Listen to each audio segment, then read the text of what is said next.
السلام علیکم دوستو، 25 سپٹمبر سن 2020، قیدی نمبر 804۔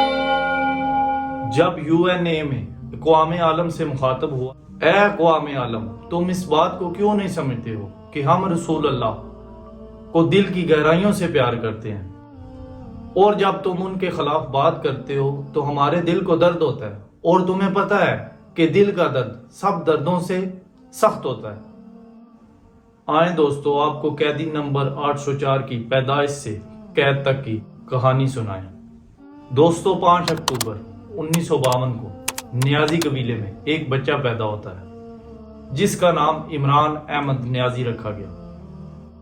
جس نے اپنی ابتدائی تعلیم لاہور میں حاصل کی، اپنی اعلیٰ تعلیم آکسفورڈ سے حاصل کی، اور عمران خان نے انٹرنیشنل کرکٹ کا آغاز 1971 میں کیا۔ 1992 میں ورلڈ کپ پاکستان کے نام کیا۔ کرکٹ سے ریٹائرمنٹ کے بعد 1996 میں ایک سیاسی جماعت کی بنیاد رکھی جس کا نام پاکستان تحریک انصاف رکھا گیا۔ پھر وہ اپنے آبائی علاقہ میاں والی سے سن 2002 سے قومی اسمبلی کے ممبر بنے۔ پھر سن 2008 کے جنرل الیکشن کا بائیکاٹ کیا، اور سن 2013 میں پاکستان کی دوسری بڑی جماعت بن کر دنیا کے سامنے آئی۔ سن 2018 میں انہوں نے پاکستان میں ہونے والے الیکشن کو اپنے نام کیا اور پاکستان کی وزارت عظمیٰ کا عہدہ سنبھالا۔ وزارت عظمیٰ کی نشست سنبھالنے کے بعد عمران خان صاحب جو سب سے بڑا اور سب سے پہلا سٹیپ لیا وہ عام عوام کو ان کے حقوق کے بارے میں بتایا اور ان کو اس چیز کی اویئرنیس دی ہے کہ اگر کوئی بندہ وزارت عظمیٰ پر بیٹھتا ہے تو آپ ان سے اپنے حقوق کی ڈیمانڈ کریں، اور جو بھی آپ کے مسائل ہیں وہ عام عوام اپنے لیڈران کے سامنے رکھے۔ دوستو، انہوں نے ہر ادارے کو بہترین بنانے کی کوشش کی ہے، حالانکہ ان کی حکومت کا ٹائم بہت زیادہ ٹف تھا، کیونکہ آپ کو پتہ ہے کہ بہت زیادہ قدرتی آفات ان کے دور میں اللہ پاک کے حکم سے اس زمین پہ نازل ہوئی ہیں، جس میں کرونا بھی تھا اور فلڈ جیسی قدرتی آفات آئی ہیں۔ دوستو، اگر اس مرد مجاہد کی بات کی جائے تو جس وقت اس کی والدہ کو کینسر ہوا تھا تو اس وقت پاکستان کے اندر کینسر کا علاج موجود نہیں تھا، اور اس عظیم شخصیت نے اپنی محنت اور لگن سے ایک دن پاکستان کے اندر کینسر کا ہاسپٹل بنا دیا، جو پاکستان کے اندر سب سے پہلا کینسر ہاسپٹل تھا۔ دوستو، آپ کو پتہ ہے کہ پاکستان میں رہ کے کینسر کا علاج کروانا کافی ایکسپینسیو ہے۔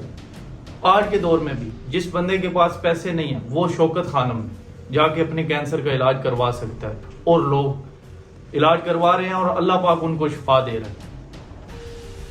مسلمانوں کے اس ناڈر لیڈر نے پوری دنیا کو یہ بتایا کہ مسلمان کو یا پاکستانی غلام نہیں ہے، اور نہ ہی یہ غلامی کی زندگی گزار سکتے ہیں۔ دوستو، دنیا میں جب بھی بڑے نام لیے جائیں گے تو ان میں عمران خان صاحب کا ایک نام ضرور لیا جائے گا، جو تاریخ میں لکھا جائے گا، کیونکہ اس دنیا کی جتنی بھی تک و دو یا جستجو ہے وہ اس ٹائم آپ کو پتہ ہے صرف پیسہ ہے، اور الحمدللہ عمران خان صاحب جیسے لیڈر ہمیں ملے ہیں جنہوں نے ایک ٹائم پہلے اس پیسے کو جوتے کی نوک پر رکھ کر اس مرد مجاہد نے اپنے بچوں کو چھوڑا اور پاکستان میں رہنے والے غریب عوام کے لیے خود قید ہو گیا۔ پھر پوری دنیا نے دیکھا کہ پاکستان کا ایک مقبول ترین لیڈر جس کے خلاف ایک کمپین چلی، ووٹ آف کانفیڈنس، جس کے بعد اس کو وزارت عظمیٰ سے اتار دیا گیا۔ دوستو، اس کے بعد عمران خان صاحب کے پاس 2 آپشن تھے، یا تو وہ یہ ملک چھوڑ کر UK چلے جاتے جدھر ان کی فیملی ہے، ان کے بچے ہیں، یا ادھر رہ کر پاکستان کے حالات کو بہتر کرنے کی کوشش کرتے۔ اس مرد مجاہد نے اپنے بچوں کو چھوڑا اور پاکستانی غریب عوام کے لیے جن کا کوئی مستقبل نظر نہیں تھا آ رہا، ان کے لیے اپنی زندگی کو وقف کیا۔ دوستو، ایسا ناڈر لیڈر اور ایسا جرأت والا بندہ پاکستان کو دوبارہ کبھی بھی نہیں مل سکتا۔ جس نے اپنی زندگی کے تمام اچھے ٹائم پاکستان کو دیے اور پاکستان نے اس کو کیا دیا، ایک قید کے علاوہ کچھ دے سکا ہے پاکستان اسے۔ اللہ پاک کا شکر ادا کریں کہ عمران خان کی صورت میں اللہ پاک نے ہم سب کو ایک عظیم لیڈر دیا ہے۔ ہم دوستوں کو چاہیے کہ ہم اپنے اس لیڈر کی قدر کریں، اور ابھی جو موجودہ حالات چل رہے ہیں، یہ عمران خان کی جو قید چل رہی ہے، اس حوالے سے بھی سب سے پہلے تو ہم اپنے رب سے دعا کرتے ہیں کہ اللہ پاک عمران خان کے لیے آسانیاں پیدا کرے اور اللہ پاک عمران خان کی مدد فرمائے، اور انشاءاللہ یہ وقت دوستوں گزر جائے گا، اللہ پاک آسانیاں پیدا کرے گا۔ دعا ہے کہ اللہ پاک عمران خان کو سرخرو کرے اور پاکستان کا پرچم بلند ہو۔ پاکستان زندہ باد، عمران خان پائندہ باد۔ خدا